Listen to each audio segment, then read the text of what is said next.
Magandang araw sa inyo lahat guys. Kung bago ka pa lang sa aking channel, huwag kalimutan pag-hit and like and subscribe. So guys, balik na tayo ulit sa update kay Clay Soto.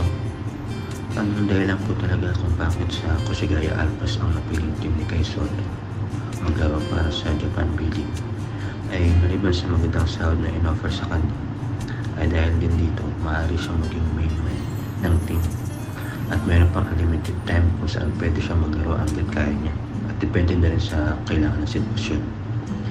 Kasi kung matatandaan nyo, under kay Coach Tim Cone ay nakapaglaro ito ng 32 minutes laban sa Latvia. At nakita naman natin na kinaya niya ang resistensya ng buong laro. Ang kaibahan kasi sa dati niyang mga team, kung sakali magkamali si Kai sa loob ng basketball court, ay agad-agad itong nilalabas at pinapalitan.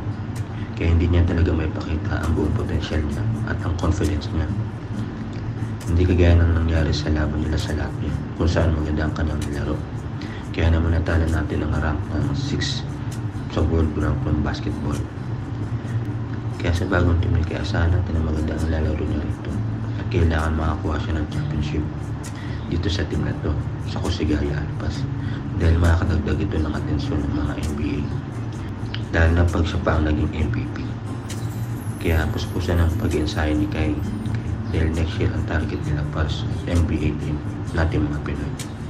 Kaya isa na sa palagay mo, posible pa talaga makakuha ng championship si Kai Soto sa team ng Koshigaya Alpas at makakuha ito ng MVP awards.